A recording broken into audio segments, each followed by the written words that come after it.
Welcome to Timelines, episode 261. It's election time, and we're back for a special edition.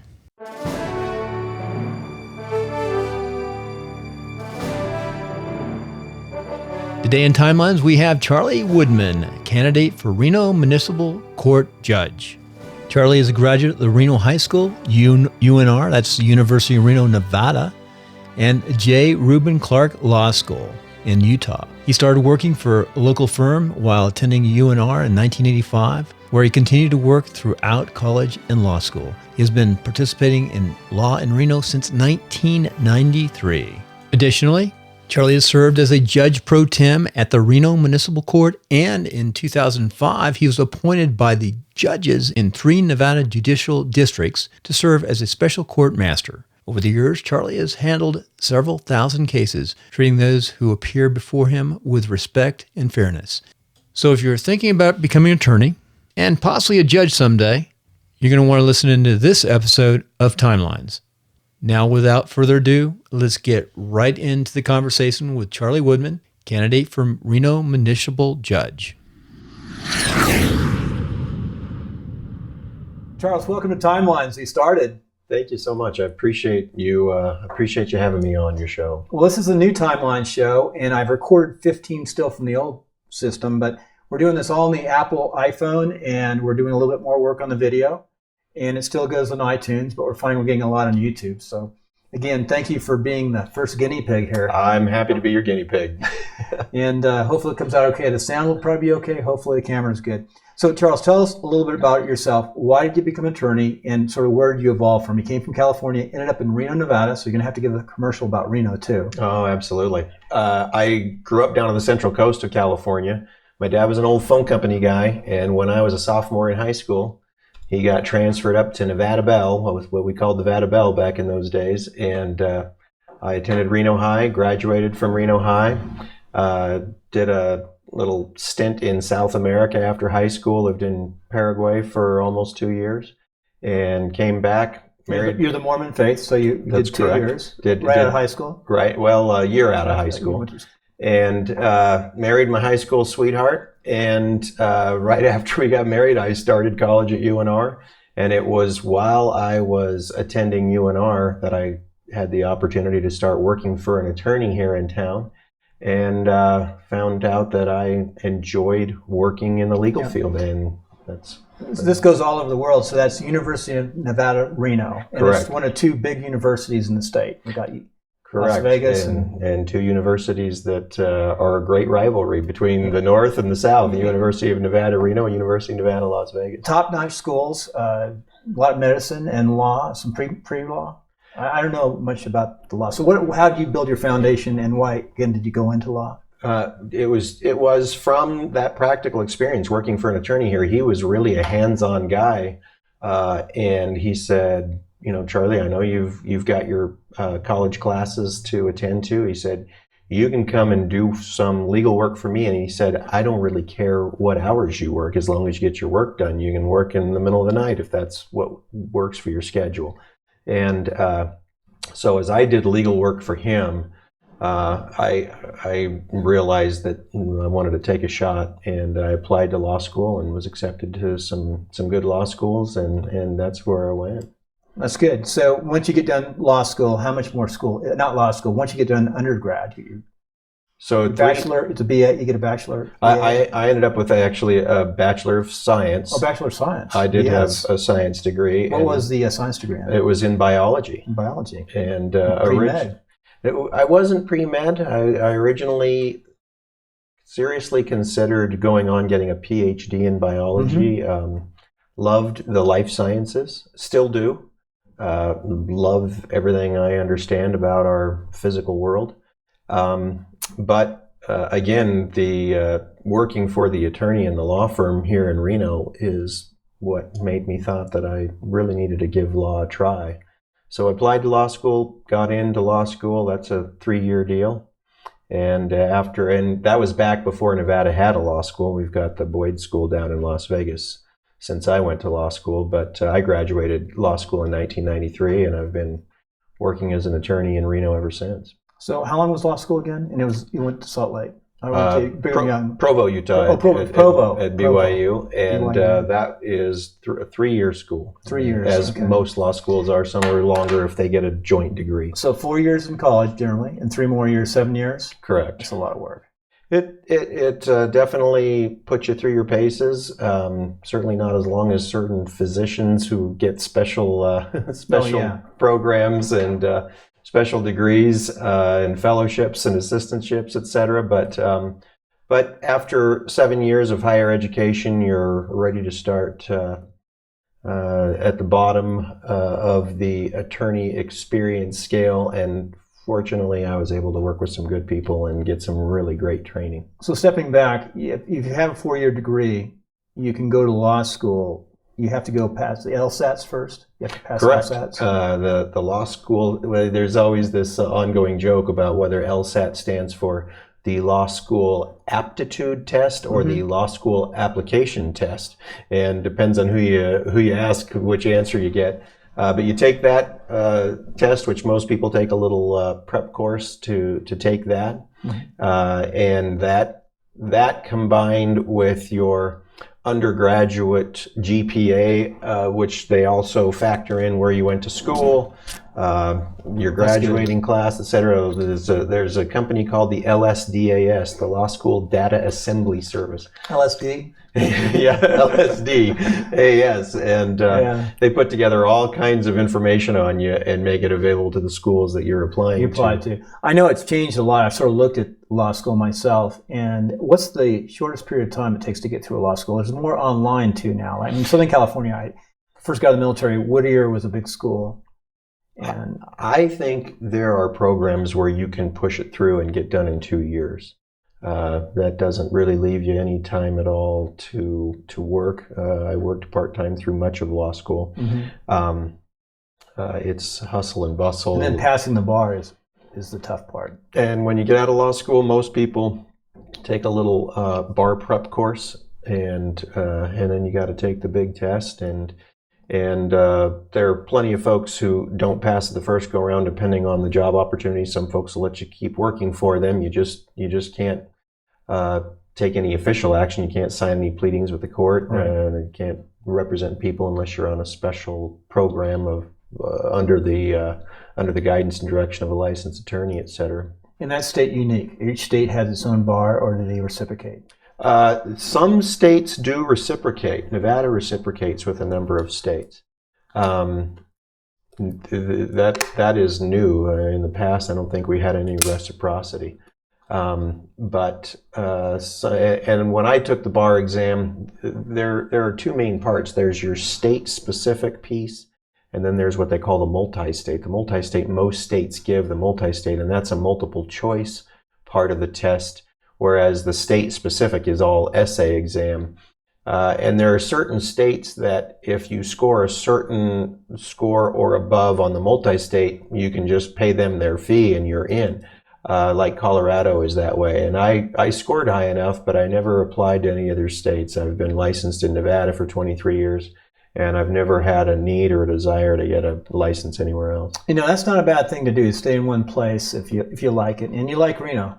I love Reno. Reno, for me, this is what I always tell people. With Reno, you get all 4 seasons, but you don't get too much of any of the seasons.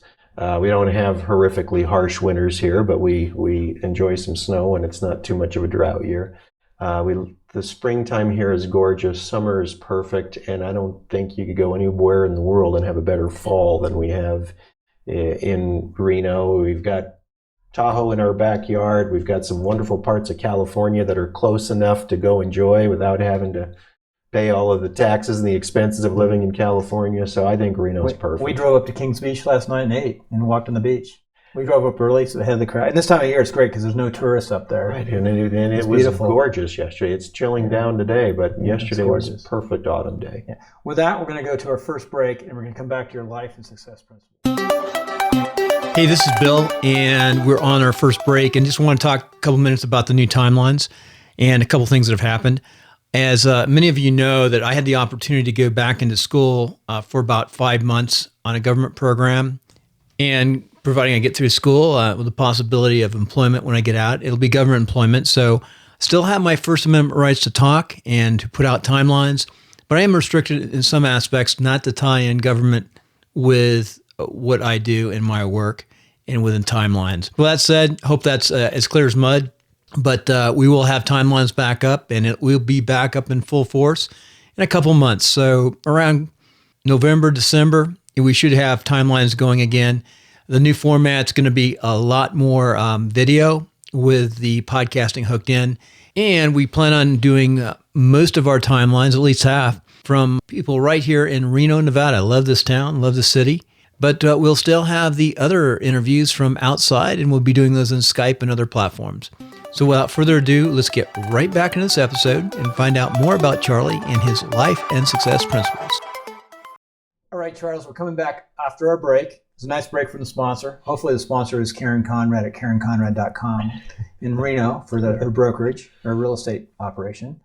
But we're going to go to my favorite part, and it's your life and success principles. And you have some unique ones because of the way you started them. I'm going to read them, then we'll go over them one at a time. Very good. So be true to yourself, be true to your creator, and be a selfless person. So what does be true to yourself mean?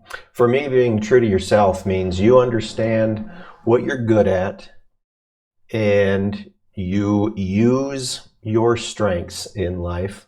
This ties into number 3. You use your strengths in life to do good for others as much as you can.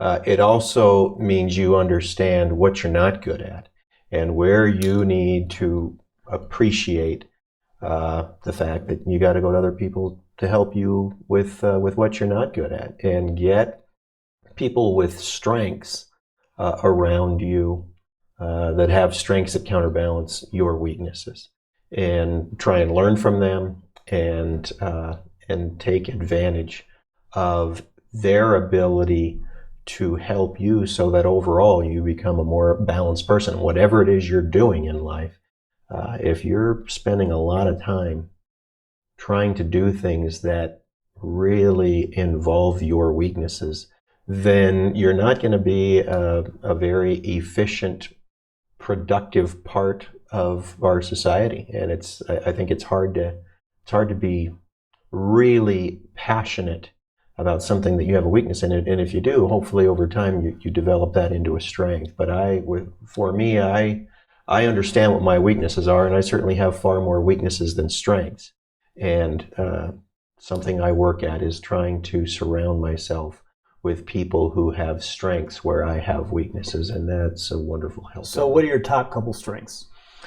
For me, I think that one of my very, very few just innate strengths that was just part of my DNA is I know how to communicate with people at their, in the way that they're comfortable with. It doesn't take me long talking to a person to understand how they communicate, how they reach out and touch other people, and to put myself in that place where I can have meaningful communication, where they know that I'm hearing what they have to say and digesting not just their words, but what's really behind their words, what their real meaning is, what they really care about. For me, that's, I think, my greatest innate strength is to communicate with people in a way that just works best for them. Now, we haven't talked about this, but you're actually running for judge now. I am running for judge. So that's a good skill set to have, to be able to communicate. And at some point, I'm sure you'll talk to me about my experience and why I want to run for judge. And at that point, I'll tell you about a significant amount of experience. We'll talk about that in the last part of the interview. Sure. But another thing I want to talk about is you and your wife. We talk a little bit off record. You have weeks and strengths. What are your weeks and strengths with your family? When you run, your wife backfills and you do some things, and how's it work? I will tell you this.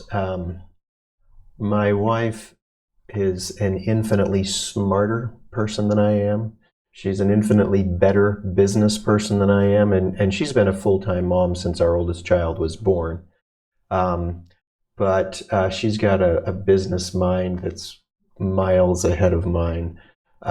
She knows how to get things done efficiently. She knows how to get things done. When we went through and remodeled our house top to bottom, we would have contractors in there, and she could communicate with contractors, and I would be part of the communications, but she and the contractors seemed to understand what they were both talking about, each other was talking about.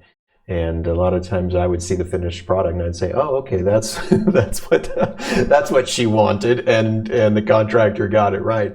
My wife is an amazing lady. You talk about somebody who can juggle a lot of balls and not make it look like she's juggling. She's a tremendous wife. She takes such good care of me that it would make a lot of good husbands jealous. She is a phenomenal mother. She keeps our home in tip-top. 2 kids, right? Three children. Three children. Yeah. Older child. My oldest daughter is a senior in college. My second daughter is a senior at Reno High School, and then my son is a sophomore at Reno High. Okay. And she's got all of those kids, all 3 of them, running on all cylinders. Takes care of everything that they need a parent to do.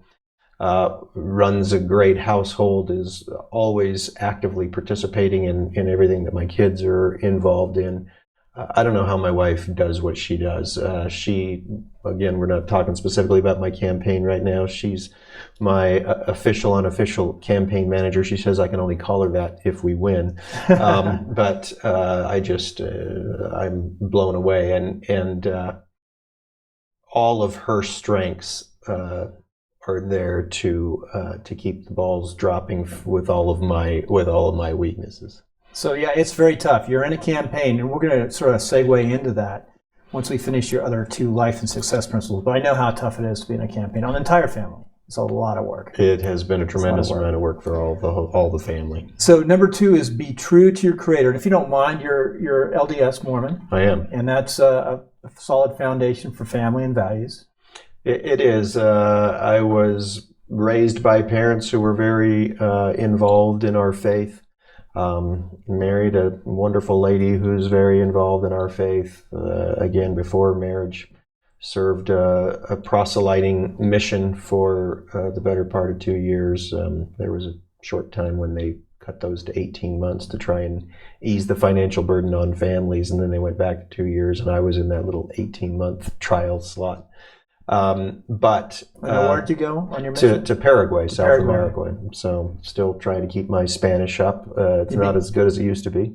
So you became very fluent in Spanish? Yes. You get down there for the better part of 2 years, and you definitely obtain some good fluency. And I was very fluent when I came back. I can still communicate very well in Spanish, but it's just it doesn't flow as well as it used to. But with that, if you want to go to the second one, that's be true to your Creator. I realize, and I have nothing but respect for whatever it is that other people believe or don't believe when it comes to faith and belief in a God, a supreme being. But I absolutely do believe that there is a God of the universe who is our Creator. And for me, I have to have my relationship with Him in the best possible place for me to be the best person I can be. When I neglect prayer and scripture study and those activities that keep me close to my God, I am just not close to firing on all cylinders. And so first I've got to be true to myself to be true to anyone else, and after that, I believe the next thing I need to do is to make sure that I'm true to my Creator, so that relationship becomes the foundation for everything else, including all my other relationships. And then finally, be a selfless person. I believe, and again, this is consistent with my faith, that we're here on this earth to try and take care of ourselves and to be as self-sufficient as we can be, to the point that we want to be able to do for others, to render service wherever we can. As a friend of mine and one of our local educators in Reno, I asked her years ago when my children were very young and her children were young adults, and they were all three amazing people. I said, "What's your secret? How do you and your husband raise such great kids?" And she taught me a wonderful principle. She said, "I teach my children, this life isn't about you. It's what you can do for other people." And I believe that wherever we can, we need to render service and to be there to help our fellow man. I believe the first great rule is to love God with all that we have, and the second great rule is to love our neighbors as ourselves. And I love the word selfless. I think that having a selfless life is important. And when you think about it, selfless, less of ourselves, which means more of others. And I haven't experienced anything in life that makes me feel better or more of a complete person than when I've made a meaningful contribution to somebody else's day, when I've been able to render some valuable service that I know helped somebody out. Very good. Very good. So that said, as we finish up, we're going to take a quick break, and we're going to come back in to talk about you and your run for being a judge. And that's your little commercial time. And then how can the listener get a hold of you and your website? Very good. Buying or selling a home in the greater Reno Tahoe area? I know the best CRS real estate broker, and that's Karen Conrad. And you can find her at KarenConrad.com or call her directly at 775-527-7021. Okay, Charles, we're coming back off the break. We're off the break. And you're running for judge. What makes you want to run for judge? And then what's the campaign like? All right. The reason I am running for judge is about 15 years ago, the local judges here at the Reno Municipal Court, where I'm running, called me up. They told me that they needed an extra pro tem judge. That's a temporary fill-in judge that's kind of on an on-call basis. When the judges aren't available to cover their docket, they ask another experienced attorney to sit in. And it was about 15 years ago, the judges said, "Hey, Charlie, we like what we see from you in court. We think you'll represent us well. Would you be willing to be one of our pro tem judges?" And of course, I was honored by that request. I said, "Of course." And I went down and started hearing cases for the Reno Municipal Court judges when they needed some coverage. Really, really enjoyed the experience. It's very educational to sit up on the bench in the place of judgment as opposed to being one of the attorneys in front trying to persuade. When I had a little bit of experience as a pro tem judge, I was contacted by the state who wanted to know if I would be willing to serve as what's called a special master, special court master, where I go to certain district courts, which is a different court than our municipal court, but I sit and hear cases for district judges. I've been doing that now for almost 13 years. And between all of my service in the Reno Municipal Court as a pro tem judge and going out and hearing cases for the district judges in my special master position, over the last 15 years now, I've heard well over 8,000 cases. Wow. And so I've got a significant amount of experience, and that experience, learning how to communicate with people in court, learning how to ask the right questions to get the answers that really get you down to the heart of what's at issue, learning to pick up when people are being absolutely straightforward as opposed to when people are hedging a little bit. And then being in the position of saying, what's the fair, what's the right, what's the best thing that I can do under the law with this case. I've come to enjoy that process a tremendous amount.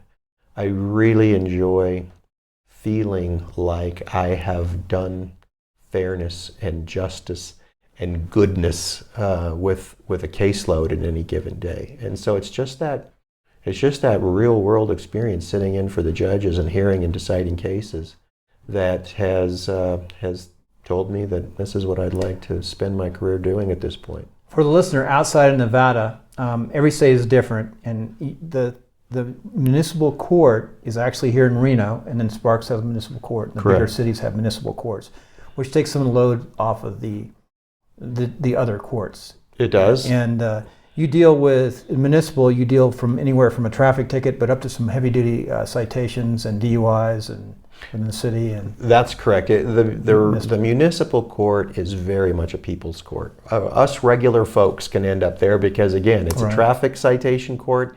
It is also anything coming out of the Reno Municipal Code, which means it can be batteries, people getting into fights. It can be domestic batteries where people in some kind of a family relationship are injuring one another.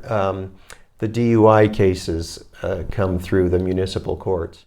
And so there's plenty of opportunity to interact with what I call the real folks of society. You know, a lot of us are not going to be in a case in the district court where there might be a lawsuit over tens of millions Right. of dollars, but all of us sooner or later are going to go through a municipal court here and there, and it's wonderful because you have the opportunity there when you sit on the bench and you judge those cases to recognize that this person who's in front of me is a real, regular person like I am. And this person deserves to be treated like what he or she is, a real person. One of my rules when I sit on the bench, rule number one is I'm no more important than anybody else in the courtroom. That person in front of me, the court clerks over here, the marshal over here, they're every bit as important in this situation as I am. And so they will all be treated that way.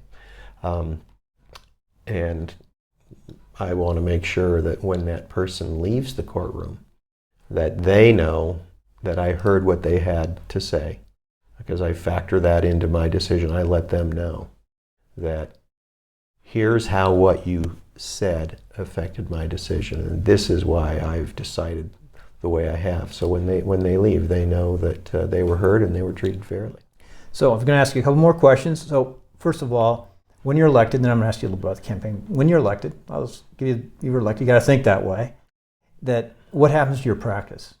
Well, if I'm elected, When you're elected, you always got to be positive. right. When elected, I'll go with that. Thanks. Always be positive. Positive. It's a full-time position, and you can't, as a municipal judge, you can't have practice outside of your position as a judge.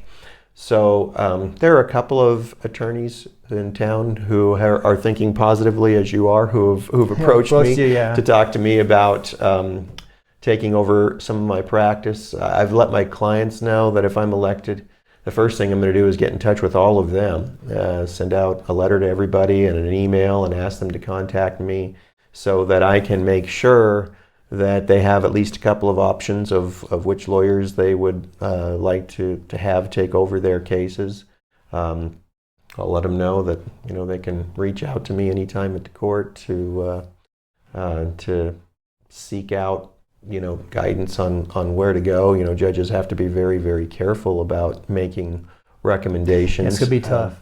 But I don't want any of my clients ever to think that I just abandon them. I'm hoping that the opportunity to serve as a judge will just increase my ability to give back and to render service to our community. Well, when you're elected, hopefully you'll come back on in a few years, or I like to bring people back and get their opinions of how things have changed. I would love to do that. That'd be great in a year or so. So final question is, we usually do an advertisement, but the advertisement's your campaign right now, so you've laid out how you feel. But how is the campaign going? What are you finding? Two things. What do you find is the most difficult thing about campaigning, and what's the best thing about campaigning? I hope you'll appreciate my answer on the difficult and the best thing. First of all, I think the campaign's going well. There were 4 people running for this position in the primary, and of course, by the Reno Municipal Code, you cut it down to the top 2 in the primary. I got the most votes in the primary, and so I have felt all along since then that my job is to keep doing what I was doing, and not give up the ship. maintain that first place position, because here in the general election, if I get the most votes again, then I will be the next Reno Municipal Court judge in Department 2, taking over for Judge Bill Gardner, a very well-respected, very well-liked judge. And he's retiring. He is retiring. And so I think the campaign's going well. We're working hard. We're not going to... You got signs everywhere. We've got a good sign. Good sign everywhere. What's the most difficult thing, and what's the most rewarding thing? Right. I don't want you to think I'm being trite or cute here, because the answer is they're one and the same. To get out and to knock doors, especially at the end of a working day, sometimes it just takes about 60 seconds of saying, you got to go. At the end of, get up early, work all day. And at this time of year, it's getting darker a lot earlier. I don't knock on people's doors after dark. I don't want anyone to open up their door after dark. So we have to leave the office earlier to get out and to get back knocking on doors for the evening. And it can be just that gut check moment of, you just got to go do it. You're tired. You want to go home and sit on the couch and get something to eat, but no, you have got to get out there and knock on doors. And it usually doesn't take me more than one door, and I'm energized. I have some wonderful people who have knocked on doors for me many times going back to the primary campaign. And bless their hearts, when you're not the candidate, and I've done this for other candidates where I've gone out walking and knocking, as I call it. When you're not the candidate, people will listen to a little bit what you have to say. They'll look at the walk piece that you hand them and they'll say, okay, I'll think about it.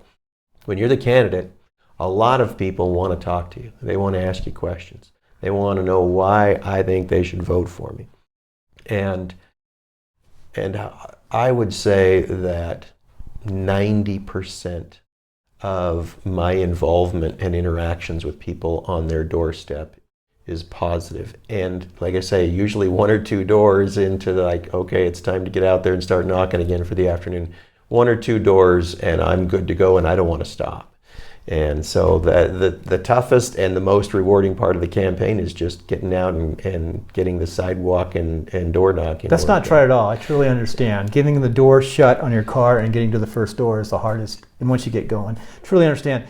I'm going to ask you another question, because that led me to something else. What are the questions that people ask you? What are the top couple? A couple of them that I hear the most are, tell me what you cover and what you do in the Reno Municipal Court. And I understand this, because until you start working in the legal system, there are all these different courts. And who knows, unless you've had firsthand experience, who knows what goes on in which courts. Here in Reno, we've got the Reno Municipal Court. We've got the Reno Justice Court. We've got the Washoe District Court. We've got the Sparks Municipal Court, the Sparks Justice Court. There are juvenile courts. There's the family courts. And that's before you even get to the federal level. The state courts, right? The family courts. And then you get to the federal level, and you've got the district court. We've got a bankruptcy court here in town, federal bankruptcy court, and it can be very, very confusing for people, and understandably so. So people want to know, what do you do in the Reno Municipal Court? And that's where I get to enjoy telling them. So it might be a traffic ticket. You yourself, you living here in Reno, one of the most likely interactions you are going to have is with the Reno Municipal Court. So it's regular folks like you. And beyond that, they want to know, what's your experience? Why should I vote for you?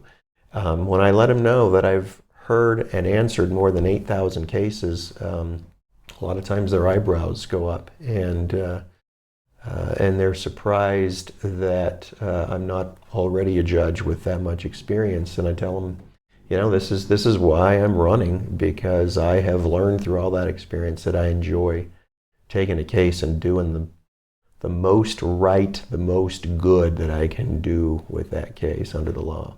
Very good. Well, I want to thank you for coming on tonight, and putting up for the first new format using the iPhone instead of going live on YouTube and using the recording devices. And like I say, happy to be a guinea pig. So how can the listener, we always say listener, How can the listener get a hold of you? And what's your website? The website is woodmanforjudge.com. That's not the number 4, the numeral 4. That's Woodman, F-O-R. And Woodman is just like it sounds, woodmanforjudge.com. They can email me at charles@woodmanforjudge.com. I respond to all my emails. I've had a lot of good email communication. They can call my office here at work. My assistant, Rachel, has dealt with plenty of campaign business over the past year. My office number is 775-786-9800. Very good. And you're going to, one last thing, I always do one last thing, one last question. You don't know about that. Where's your favorite place to eat, and what's your favorite food? Believe it or not, I may not look like it. I have more Italian heritage in me than anything else. If you were to look at my father and say, well, if that's your dad, then you must be Italian, because he certainly looks very Italian. So I love Italian food. There are, I don't want to get in trouble here in Reno. No, I don't want to get in trouble. There are 3 or 4 Italian restaurants that are not far from where I sit right here at my office location. You like them all. We'll give you a break. We want to make you really, really good Italian food in this town. Reno's got a lot of great places to eat. It does. Yeah, the more you learn, you go and find, and the lake is close too. There's a lot of great, if you got to dig them out. Right, and with what has gone on in Midtown now over the past decade, all the more great. Midtown, get on Virginia. It's our main drag, and head out of town to the south and hit Midtown. Yep. Well, thank you. Thank you so much. Take Appreciate care. it. Very good. You can find more information on timelines at timelinesofsuccess.com, episode 261. You can also go over to YouTube and just Google Timelines of Success, episode 261, and you'll get to watch this. It's kind of interesting, and it's really the direction that we're heading in on Timelines is to get more downloads on YouTube. And I think you'll be surprised that we're getting possibly as many downloads on YouTube as we are on the podcast. So that said, tune in. We'll be back in a month or two with more timelines and at timelinesofsuccess.com.